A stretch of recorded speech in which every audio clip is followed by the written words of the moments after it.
बड़ी खबर आपको बता दें, दिल्ली में प्रदूषण पर सुप्रीम कोर्ट सख्त है। दिल्ली सरकार को फटकार लगाई गई है। कोर्ट ने रीजनल रैपिड ट्रांजिट सिस्टम यानी RRTS के लिए दिल्ली सरकार के हिस्से की रकम में भुगतान में हो रही देरी पर भी सवाल उठाए हैं। कोर्ट ने कहा कि उनके आदेश के बावजूद अब तक उसका पालन क्यों नहीं किया गया। इतना ही नहीं, कोर्ट ने यह भी कहा कि दिल्ली सरकार के विज्ञापन का बजट स्टे कर उसका पैसा रीजनल रैपिड ट्रांजिट सिस्टम को दे देंगे। सुप्रीम कोर्ट की तरफ से दिल्ली सरकार को फटकार लगाई गई है। विज्ञापन का पैसा RRTS को देने की बात सुप्रीम कोर्ट ने कही। हमारे सहयोगी विक्रांत जुड़ गए हमारे साथ, सीधे उनका रुख करते हैं। विक्रांत, सुप्रीम कोर्ट की तरफ से दिल्ली सरकार को यह बड़ी फटकार लगी है, क्या और डिटेल्स इससे जुड़ी हुई?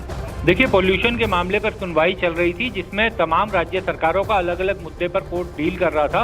तो जब दिल्ली सरकार की बात आई तो कोर्ट ने दिल्ली सरकार से पूछा कि रीजनल रैपिड ट्रांजिट सिस्टम जो दिल्ली मेरठ के बीच RRTS के नाम से बन रहा है उसमें जो दिल्ली सरकार के हिस्से की रकम है उसके भुगतान अभी तक नहीं किया गया।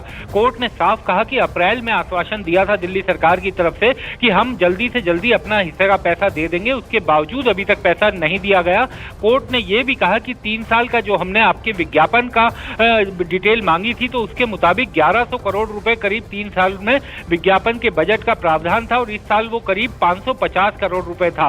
और कोर्ट ने साफ कहा कि अगर राष्ट्रीय प्रोजेक्ट जो नेशनल इंपोर्टेंस के परियोजनाएं हैं अगर उसमें प्रभावित होंगे तो विज्ञापन का जो पैसा होगा वो इंफ्रास्ट्रक्चर को देने के लिए कोर्ट मजबूर होगी। हालांकि कोर्ट ने कहा कि वो 1 हफ्ते के लिए अपने इस आदेश को रोक रहे हैं, लेकिन अगर 1 हफ्ते के अंदर दिल्ली सरकार ने RRTS के लिए अपने हिस्से का पैसा नहीं दिया तो ये आदेश लागू हो जाएगा। और कोर्ट ने यह भी कहा कि 1 हफ्ते के बाद वो इस मामले की सुनवाई दोबारा करेंगे, ये देखने के लिए कि राज्य सरकार ने क्या कदम उठाए हैं। कोर्ट ने कहा कि अब यही तरीका है राज्य सरकार को अपनी बात सुनाने के लिए।